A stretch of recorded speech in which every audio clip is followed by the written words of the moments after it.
क्या लिखा? कृष्णदेवराय विजय लिखा, जिसमें कृष्णदेवराय की उपलब्धियों की जानकारी मिलती है। यही क्षत्रिय साहित्यिक ग्रंथों से सबसे महत्वपूर्ण है। इसके अलावा भारत के अन्य क्षेत्रों में कौन कौन क्षत्रिय साहित्यिक ग्रंथ है? जैसे हम हमारे यहाँ पढ़ते हैं, ठीक है, जैसे शब्दराजस्व पढ़ते हैं, चंद्रवरदायी पढ़ते हैं। इस प्रकार भारत के संपूर्ण क्षेत्र में अलग अलग क्या है क्षेत्रीय साहित्यिक ग्रंथ है, जिसमें संपूर्ण भारत के अतीत की जानकारी मिलती है। तो सबसे पहले बात कर लेते हैं कुछ राजस्थान के हमारे क्षेत्र के कुछ क्षत्रिय ग्रंथ, ठीक है। तो सबसे पहले बात करते हैं चंद्रवरदायी।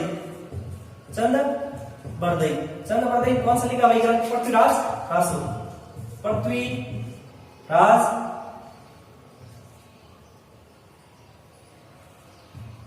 रासो ये क्षत्रिय साहित्य है, ये दृष्टि सबसे क्या इंपोर्टेंट है। इसके अलावा हम दूसरे ग्रंथ की बात कर ले, पद्मनाभ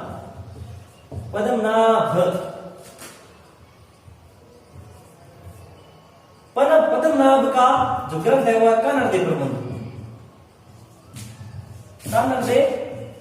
प्रबंधन। ये भी ऐतिहासिक क्षत्रिय साहित्य दृष्टिकोण से क्या है? सबसे महत्वपूर्ण है, जो हमारा राजस्थान से जुड़ा हुआ है। सूर्य मिश्रण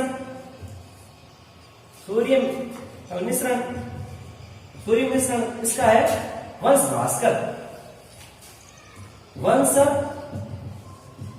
भास्कर। ये भी क्षत्रिय साहित्य दृष्टिकोण से महत्वपूर्ण है। इसके अलावा बागीदास की ख्यात और नैणसी की ख्यात। बागीदास की ख्यात और नैणसी ख्यात जो क्षत्रिय साहित्य दृष्टि से क्या है? सर्व उत्कृष्ट है। अब आगे वाले चौथे पार्ट की बात कर लेते हैं, वो है विदेशी साहित्य। आगे वाले पार्ट की बात कर लेते हैं, चौथे पार्ट की विदेशी साहित्य। हमने अभी कौन सा पढ़ा? अभी क्षत्रिय साहित्य पढ़ा। क्षत्रिय साहित्य दृष्टिकोण से कौन कौन चीजें इंपोर्टेंट है वो चीजें हमने पढ़ी। कहां भाई? या इसके बाद आगे वाले की बात करते हैं, वो बात करते हैं किसकी लिए? वो कर लेते हैं विदेशी साहित्यिक स्रोत।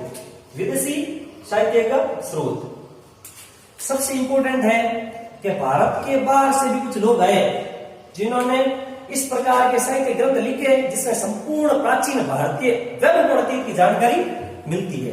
एक क्षेत्र आता है विदेशी साहित्य का स्रोत। विदेशी साहित्यिक स्रोत कौन से भी? वे ग्रंथ जो, ठीक है, विदेशी यात्रियों द्वारा, व्यापारियों द्वारा या अन्य धार्मिक यात्रियों द्वारा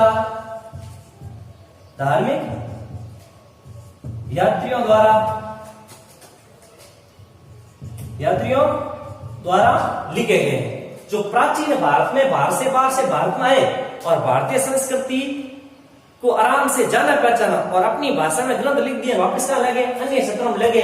उनमें भी प्राचीन भारतीय वैभव की जानकारी मिलती है। इनमें खूब सारे जो विदेशी यात्री आए थे ना, उनमें अलग अलग प्रकार। सबसे पहले यूनानी जो साहित्य का स्रोत लिखा वो। उसके बाद दूसरा बात कर लेते हैं चीनी, फिर तिब्बती,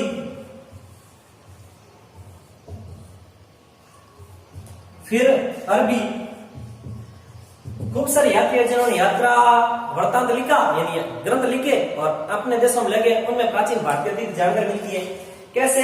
एक एक करके हम इसको वापिस देख लेते हैं। सबसे पहले बात करते हैं यूनानी साहित्य। सबसे पहले बात कर लेते हैं यूनानी साहित्य का स्रोत। सबसे पहले चौथे पार्ट का एक भाग है, वो है यूनानी साहित्य का स्रोत। मतलब यूनान से, यहां से कुछ यात्री भारत आए और भारत की संस्कृति को जाना और कुछ पुस्तकें लिखी, उनके बारे में बात कर लेते हैं। सबसे पहले बात करते हैं हेरोडोटस। इसका नाम आपने सुना, इतिहासकार जनक जिसने एक पुस्तक लिखी, उसका नाम हिस्टोरिका, जिसमें प्राचीन आया नहीं, भारत नहीं आया, लेकिन कुछ लोग आए थे भारत, उनके ग्रंथों को पढ़ा, जाना और परिकल्पना से इसने एक पुस्तक लिखी हिस्टोरिका, जिसमें प्राचीन भारतीय की जानकारी मिलती है। उसके बाद एक है एरिस्टोबुलस।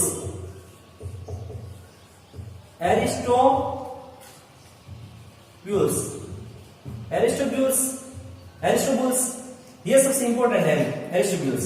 इसने history of the war, history of the वार इसने पुस्तक लिखी, उसका नाम है हिस्ट्री ऑफ द वार, जिसमें प्राचीन भारत के सामाजिक, धार्मिक, राजनीतिक सत्र की जानकारी मिलती है। उसके बाद में बात कर लेते हैं स्ट्रेबो। स्ट्रेबो लिखी भूगोल, स्ट्रेबो ने पुस्तक लिखी भूगोल, और एक था और टॉलमी ने पुस्तक लिखी भूगोल, जिसमें भारत के भौगोलिक स्वरूप की जानकारी दी गई है। भारत के भूक्षेत्र की जानकारी, सामाजिक, धार्मिक शासक क्या है, भूक्षेत्र की जानकारी किससे मिलती है, वो याद रखना है स्ट्रेबो, और एक याद रखना है टॉलमी, जिसने इस प्रकार की जानकारी दी है। ये दोनों भी इंपॉर्टेंट है। इसके अलावा एक सबसे इंपॉर्टेंट है, वो है प्लिनी द एल्डर। मैं यहां ऊपर लिखता हूं, यहां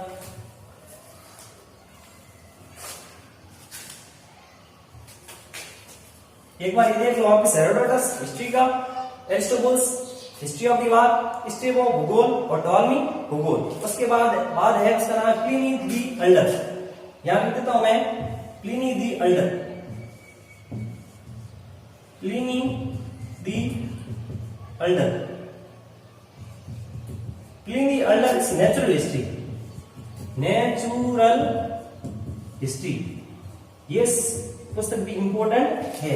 सबसे इंपॉर्टेंट पुस्तक है ना, वो है चंद्रगुप्त मौर्य के दरबार में आया हुआ यूनानी राजदूत, जिसका नाम था मैगस्थनीज। क्या नाम था?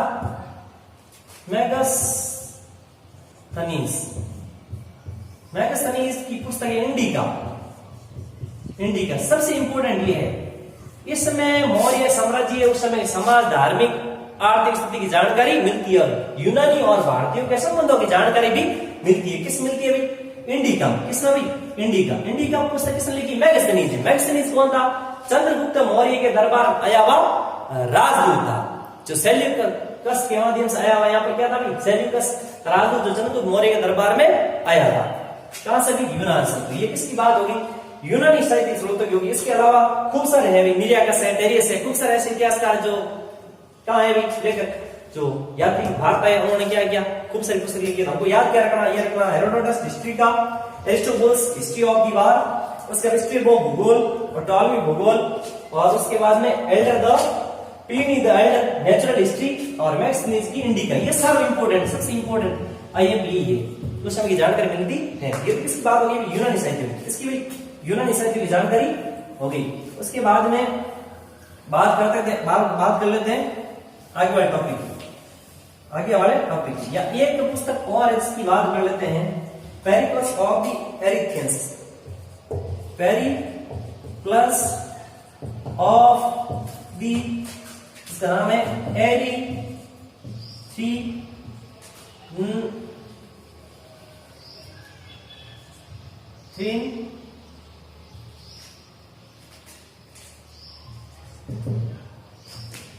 ये पुस्तक, इस पुस्तक का लेखक अज्ञात है। पेरिप्लस ऑफ द एरिथियंस मतलब क्या है? इस पुस्तक में प्राचीन भारत के बंदरगाह कहां थे, कहां थे, इसकी जानकारी मिलती है। प्राचीन भारत के बंदरगाह की जानकारी किस मिलती है? तो पेरिप्लस ऑफ द एरिथियंस पुस्तक में जानकारी मिलती है। ये हमको याद रखना है। उसके बाद आगे वाली बात कर लेते हैं चीनी साहित्य। ये तो बात किसकी होगी? ये होगी बात यूनानी साहित्य की। आगे बात करते हैं चीनी साहित्य, मतलब हम टॉपिक पढ़ रहे हैं, वो पढ़ रहे हैं विदेशी साहित्य। अब बात कर लेते हैं विदेशी साहित्य ग्रंथ में चीनी साहित्य का ग्रंथ। इसमें प्राचीन भारतीय जानकारी क्या मिलती है? इसमें हम तीन जो यात्री पढ़ेंगे। एक पढ़ेंगे फाया, दूसरा पढ़ेंगे वैनसांग, और एक पढ़ेंगे कित्सिंग। ये तीन पढ़ेंगे, सिंह, वैनसांग और फाया। सबसे पहले बात कर लेते हैं फाया। ये सुनिए, एक और आया था, ठीक है। सबसे पहले बात कर लेते हैं फाया फायान गुप्त काल के राजा चंद्रगुप्त द्वितीय काल में आया, मतलब 399 ईस्वी से 414 ईस्वी तक भारत रहा। और इसने अपनी एक पुस्तक लिखी, उसका नाम था फो क्यों की, जिसमें तत्कालीन राजा की तत्कालीन राज प्रबंधन, ठीक है, धार्मिक राजनीतिक सामाजिक जानकारी मिलती है। फायर कब आया? द्वितीय काल में आया। कब आया? 399 414 में आया। उसने कौन सी पुस्तक लिखी? तो पुस्तक लिखी फो क्यों की, ये पुस्तक लिखी। उसके अलावा दूसरा उसका नाम था वेंसान। दूसरे जो आया था उसका नाम है वेंसान। तो पहला कौन हो गया अभी? फायर। दूसरे की बात कर लेते हैं, कौन है अभी? वेंसान। क्या नाम भाई? वेंसान। और वेंसान हर्षवर्धन के काल में आया। हर्षवर्धन के काल में भारत आया, यानी 629 से 644 ईस्वी तक यहां रहा। यहां आया था बौद्ध यात्री के रूप में, और यहां पर आकर उसने नालंदा विश्वविद्यालय में एडमिशन ले लिया। नालंदा विश्वविद्यालय विक्रम विश्वविद्यालय में रहा। उसके बाद 2 बौद्ध संगीत हुई, एक कन्नौज बौद्ध संगीत की और एक प्रयाग बौद्ध संगीत की। प्रयाग कन्नौज बौद्ध संगीत की अध्यक्ष रहा कौन अभी? ये वेंसान, जो यहाँ पर 6 साल तक पढ़ा। उसके बाद उसने पूरे संपूर्ण भारत में भ्रमण किया। उसके बाद चीन चला गया। उसने भी अपने ग्रंथ, जिसका नाम है सीयू की, जिसमें संपूर्ण भारत की जानकारी देता है कि हमारा अतीत उस समय क्या था, वैभवपूर्ण। तो खूब सारे ऐसे लोग हैं जिन्होंने लिखा कि भारत के लोग काले भी नहीं लगाते, धन धान्य से पूर्ण थे, चोरी उचोरी कुछ थी नहीं। खूब सारी चीजें अच्छी लिखी है, लेकिन कुछ चीजें ऐसे लिख दी है जो अकाल्पनिक है। गुप्त काल के समय कुछ यात्री उन्होंने लिखा भारतीय लोग थे ठीक, लेकिन ये थे मतलब क्या, मतलब जानकारी नहीं थी ज्यादा, ऐसा कहा जाता। अधिकांश व्यवसाय कृषि कार्य व्यवसाय था, ठीक है, मतलब पढ़े लिखे कम थे। कहने का तात्पर्य जो इस तथ्य को खंडन करता है, खंडन कौन करता है? प्राचीन भारत के वैभवपूर्ण अतीत के वो साहित्यिक स्रोत खंडन करते हैं जो वैदिक काल में अन्य कालखंडों में लिखे गए। उसके अलावा तीसरे वो है कित्सिंग। तीसरे वो है कित्सिंग। कित्सिंग है ना, वो 6वीं शताब्दी भारत है। 6वीं 7वीं शताब्दी भारत है। 7वीं शताब्दी में भारत है, जिन्होंने 7वीं शताब्दी में पटिया राजा या भारत में जो शासन व्यवस्था उसकी जानकारी व्यवस्थित तरीके से विक्रमशिला विश्वविद्यालय की जानकारी दी गई। इसी जैसे यात्रियों की है अपनी यात्रा वृत्तांत की सारी चीजें लिखी है। तो हम ये कह सकते यूनानी साहित्य के साथ साथ कौन भाई? चीनी यात्रियों का भी भारतीय प्राचीन अतीत की जानकारी महत्वपूर्ण भूमिका रही है कि यहाँ से आए थे। कहां से भाई? यूनान से, यहाँ से चीन से कौन आया? वेंसान आया, वेंसान। उसके बाद और कौन आया? फायान आया। कौन आया भाई?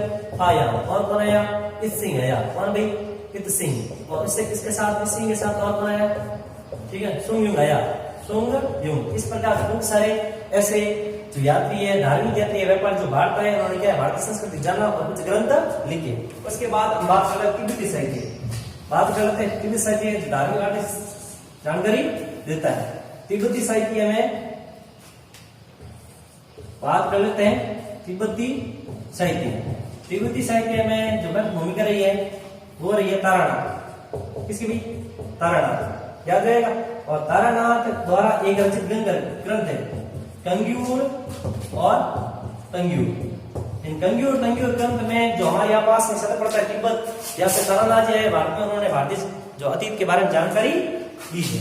ये बात होगी। उसके बाद बात कर लेते हैं अरबी यात्रियों। उसके बाद कर लेते हैं अरबी यात्री। कुछ अरब से लोग आए, कुछ लोग कहां से आए? अरब से आए यात्री ग्रुप में। कहा भारत, जिन्होंने भारतीय समाज, धर्म, अर्थव्यवस्था की जानकारी दी है, भूगोल की जानकारी। कुछ अरबी यात्री या अरबी साहित्य लिखा गया किसके द्वारा भी? अरब के यात्रियों द्वारा। उन्होंने किसकी जानकारी दी भी? वहां के धार्मिक, सामाजिक और राजनीतिक जानकारी दी है, जिसमें ये जानकारी मिलती है समय का व्यवस्था किस प्रकार की थी, किसके द्वारा। अभी हमने पढ़ा एक पार्ट कौन सा, जो यूनानी साहित्य, दूसरा कौन सा पढ़ा, चीनी साहित्य, और तीसरा कौन सा पार्ट पढ़ा, तिब्बत साहित्य। चौथा बात करते हैं अरबी। अरबी भूगोलवेताओं का संबंध भारत से था। किसका भी, अरबी भूगोलवेताओं का संबंध भारत से था। संबंध किससे था भाई, संबंध भारत से था। मतलब भूगोलवेता मतलब क्या है, उस समय यहाँ से जो भौगोलिक प्रारूप की जानकारी इच्छुक थे लोग, क्योंकि भारत का गौरव गाथा संपूर्ण विश्व में थी, तो यहाँ से लोग कहाँ है, भारत में है। जो भारत की भौगोलिक स्थिति जानकारी कौन देते ज्यादा, अरबी यात्री देते। कौन देते, अरबी यात्री। एक अरबी यात्री हुआ मसूदी, याद रखना इसको, मसूदी। मसूदी की पुस्तक है मिडास ऑफ गोल्ड, पुस्तक का नाम है मिडास ऑफ गोल्ड, याद रखना इसका नाम से, मिडास ऑफ गोल्ड।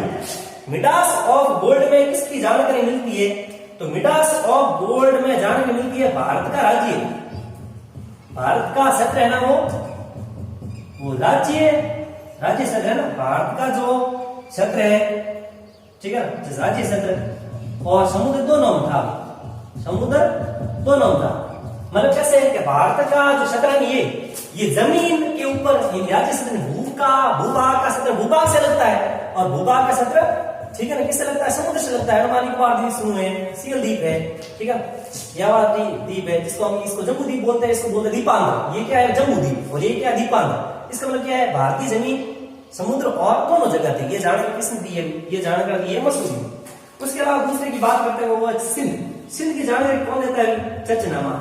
चचनामा किसकी जानकारी देता है, जंगनामा ग्रंथ है वो किसकी जानकारी देता है, सिंध की जानकारी देता है। चचनामा किसकी जानकारी देता है, सिंध की जानकारी देता है। मसूदी किसकी जानकारी देता है, मसूदी मिडास ऑफ गोल्ड, क्या भारत का क्षेत्र है वो समुद्र और जमीन दोनों के ऊपर था, इस प्रकार की जानकारी मिलती है। सुलेमान नबी, ये का नाम था सुलेमान नबी। और सुलेमान नबी की जो पुस्तक है ना वो है तारीख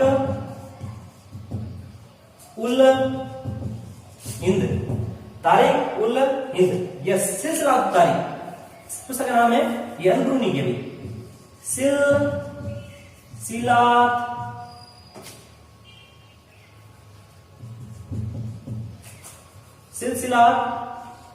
उल तारीख,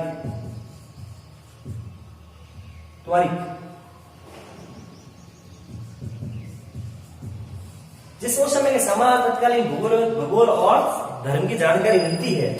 उसके बाद अरबी यात्री, जिसका नाम है अल बेरूनी, रचित ग्रंथ है तारीख ए हिंद।